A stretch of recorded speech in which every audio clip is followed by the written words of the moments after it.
What up YouTube, it's Doomnyc here again with the final review video for Order of Chaos. This is going to be the super rare review, so let's get started. Okay, first off we've got the number 0 card, and it's also the sneak preview card. It's Inzektor X Zetahawk. Well, it's an equip spell, so I already don't like it. I don't really like much equip spells, but let's see what this does. Equipped to an Inzektor monster, it gains 1000 attack, and when the equipped monster declares an attack, your opponent cannot activate spell or trap cards. Now, this is actually a pretty awesome card. Will it be used? Probably not, because we play in a format that has 3 MSTs, but you know, the monster gains 1000 attack and your opponent can't activate spell or trap. That's pretty good. So definitely I will probably see some builds that actually do use this, but overall I don't really see much people using this card. Okay, so next up we got Inzektor Hornet. This card needs no introduction. You guys already know this guy's the equip to another Inzektor and then unequip himself and blow up a card. This is the best Inzektor, so I'm glad that it's a rarity. What I'm a little confused about is that Inzektors, you know, this guy's super Damsel or Dragonfly is rare and Centipede is common. They actually, I thought that they were being so good, they should have gotten at least, you know, ultra rarities. I was hoping none of them were secret, which luckily only the Exceed is secret, but who cares about that?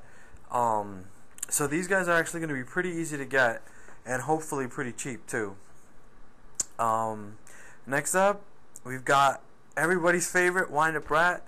I'm so glad that this is super rare and not ultra rare. I thought for sure Konami was going to make this ultra, because this card is going to change how that archetype is played completely. This card is so good. I mean, it's sad to say because of my banlist prediction I have this going to 1, but I love this card. I think it's going to be fantastic. For those of you out there who don't know, it's a level 3 Earth, 600 attack, 600 defense, but you'll never be attacking with this guy. During your main phase, you can target one wind-up monster in your graveyard, change this card to face-up defense position, and special summon that target in face-up defense position. So that's pretty awesome, especially when we're talking about exceeding into rank 3s. This is just very, very easy, and it's a very good effect. So what can I say? Wind Up Rat's pretty awesome. Next up, we've got Dark Storm Dragon. Okay, this is actually a new card for me to be looking up, so I'm looking it up just like you guys. It's a level 8 dragon, and it's a Gemini monster, which is kind of interesting. So obviously, since it's Gemini, it's going to start off as a normal monster, which is interesting, really, really interesting. Once per turn, you can send one face-up spell or trap you control to the graveyard. Destroy all spell or traps on the field. That's actually very good at the cost of one. Well, but you have to send one face-up spell or trap. So maybe they're thinking about this being a good card in ninjas, because I think that one of their trap cards, Ninja Art of Transformation or something, you can summon a dragon. So that's, you know, that's pretty good. And yeah, you can send that card to destroy all spell and trap on the field. That's pretty awesome. So this card might actually get pretty good play. It's got good stats, 2700 attack, 2500 defense. I definitely see some people might splash this in their deck. And what I love about it, it's level 8. Also, thank you. I forgot who posted that comment about Thunder and Dragon needing 2 level 8 normal monsters. But yeah, this can definitely be used because it's a normal monster at first. So this would be pretty awesome. You know, I'm just saying, I still don't know how you would bring that on a ninja deck, but you know, just one of those cards. Next up, we've got finally going to an Exceed right now. We got Blade Armor Ninja. He's a rank 4, 2200 attack, 1000 defense. He requires 2 level 4 warrior types. Well, this is actually very good because There's a lot of different warrior decks, especially you can use this in the in E heroes, you know, Gemini's. It's really nice.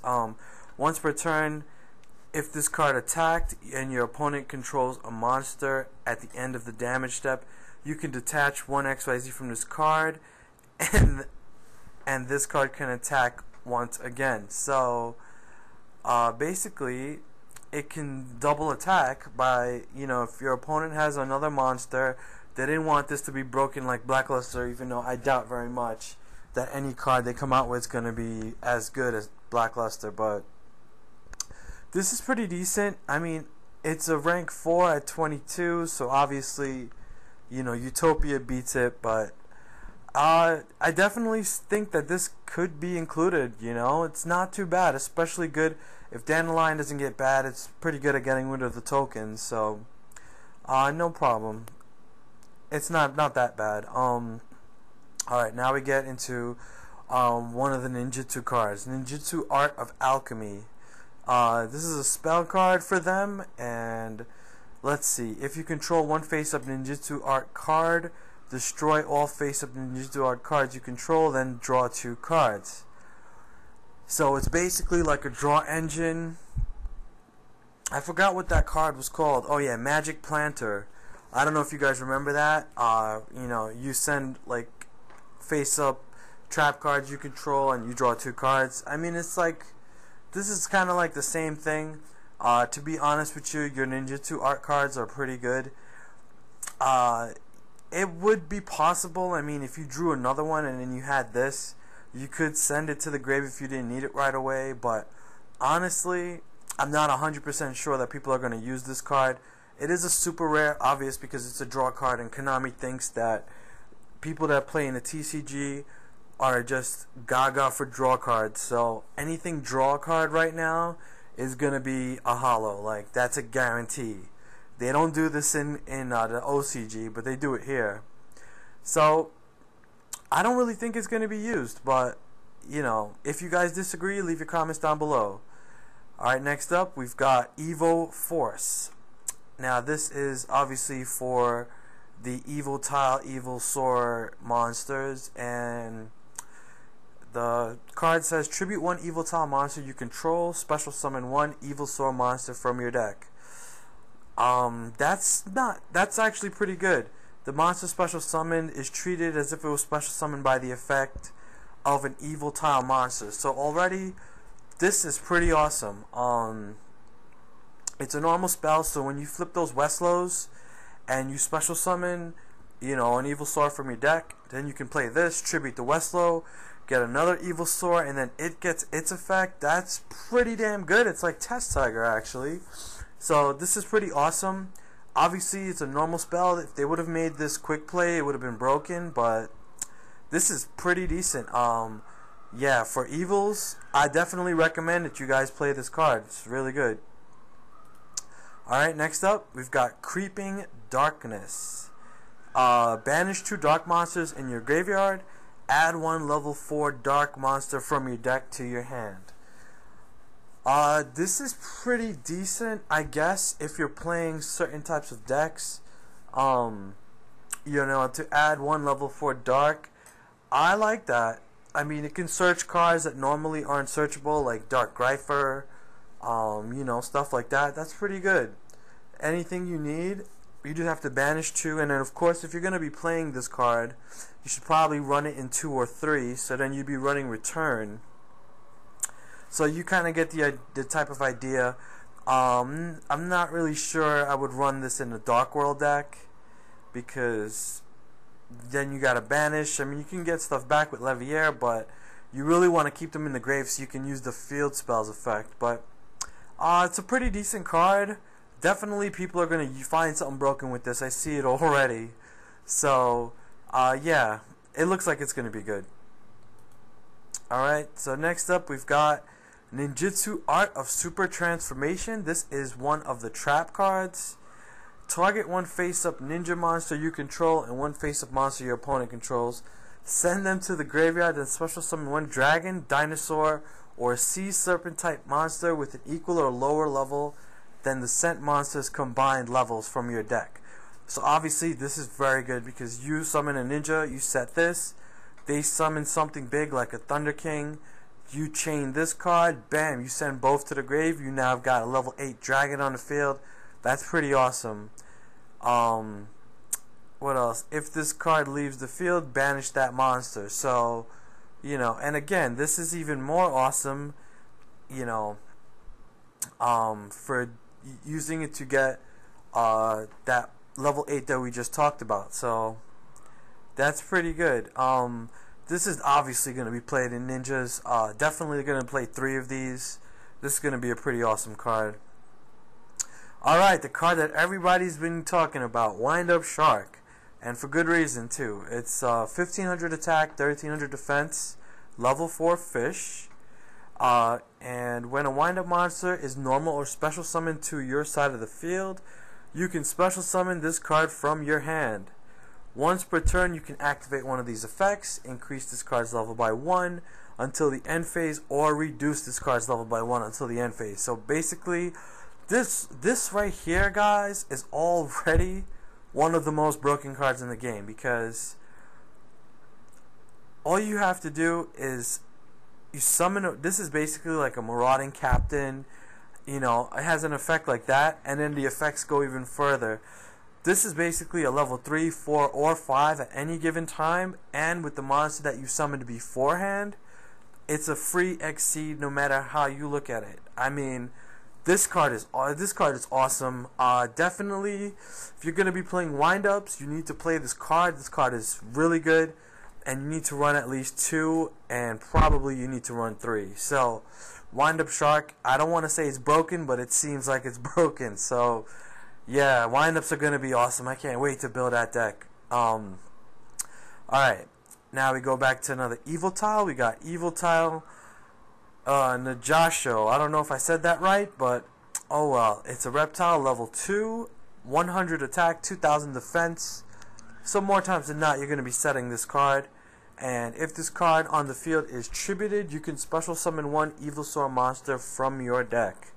So that's not too bad. Not to mention with the spell card that we just talked about, Evo Force, right here.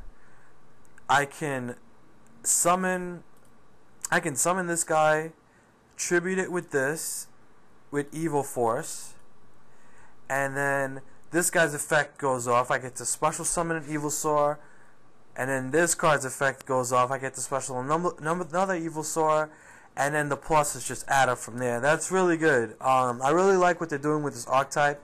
I think this archetype's definitely going to be one of the top decks soon. And the last super rare I've got so far is actually a synchro monster called Dark Diviner. It is a level 4, which is kind of good because, you know, we need more level 4 synchros. Well, I guess since we're going into exceeds, you know, it's a Dark Fiend, 2000 attack, 1000 defense, so 2000 attack for a level 4 synchro is pretty good. It requires a Dark Tuner and one or more non-tuner insect type monsters. Obviously, that's not a difficult thing to do with the Inzectors. And this card cannot be destroyed by battle. That's like the very first thing that they say. If this card attacks an opponent's monster that has a higher attack than this card, that monster's attack becomes the same as this card's until the end of the battle phase. So basically, your Stardust Dragon just dropped to 2000 with this guy, except my guy can't be destroyed by battle. So guess whose card is going to the graveyard? When this card destroys an opponent's monster by battle and send it to the graveyard, send the top 3 cards of your opponent's deck to the graveyard. Now, I actually don't like that effect. Granted, you can mill stuff that they need, but then if you're playing against plants, you don't want to help them mill. Like, that's really bad. So obviously you wouldn't bring this card out against plants unless you really had to.